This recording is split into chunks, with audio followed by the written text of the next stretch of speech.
Welcome to the Bedtime Stories channel, a channel of exciting stories and fun adventures.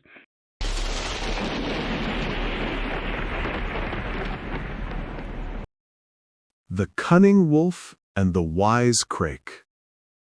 Once upon a time, deep in a dense forest, a wolf was feasting on the remains of a freshly caught deer. The wolf had torn through the meat with his sharp teeth, savoring every bite. But in his eagerness, a small bone got lodged in his throat. It wasn't large, but it was sharp, and the moment it got stuck, the wolf felt a searing pain. The wolf's throat tightened, and he immediately started to cough and thrash around, trying to shake the bone loose. But it remained stuck, causing him unbearable pain. His growls of frustration echoed through the forest, and soon his desperate cries for help were heard by the animals nearby. The wolf, normally feared by all, now found himself in a vulnerable position. He paced frantically, his discomfort worsening with every passing moment. In his panic, he began to shout, hoping that someone would hear and come to his aid.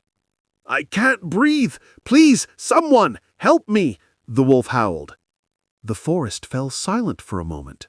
Then, from the shadows, a crane appeared, curiously watching the wolf's frantic struggle. The crane, who had witnessed the wolf's dominance over the forest creatures, hesitated for a moment, but seeing the wolf in pain, she decided to approach. "Why are you in such distress, wolf?"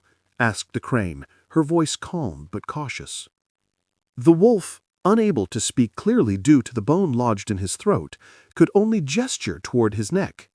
After a brief moment of comprehension, the crane understood the problem. "I need your help," the wolf rasped, his voice hoarse. "There's a bone lodged in my throat, and I can't get it out.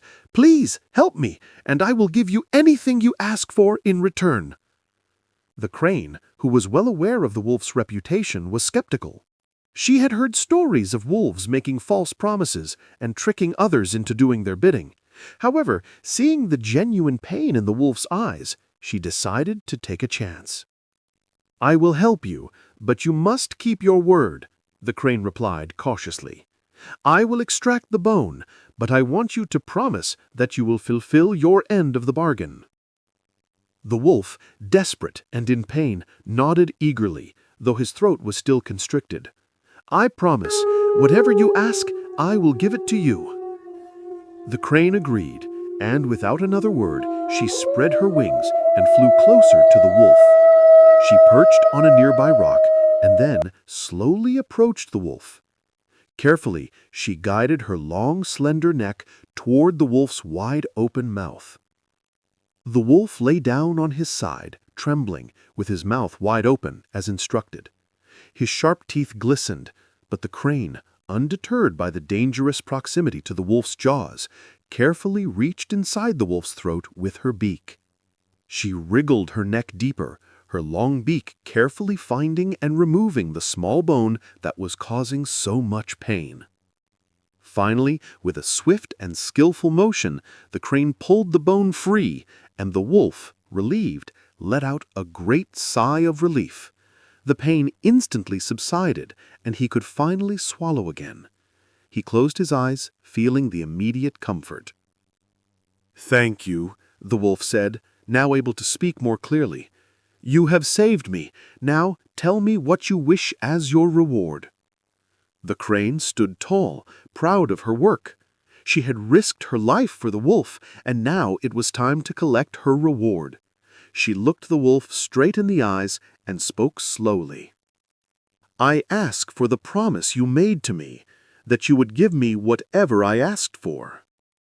The wolf, now feeling relieved and grateful, grinned widely, showing off his sharp teeth. But there was a mischievous glint in his eyes. "Oh, crane," the wolf said, his voice dripping with irony, "be glad that you managed to put your head inside a wolf's mouth and safely removed the bone. That, I suppose, is reward enough."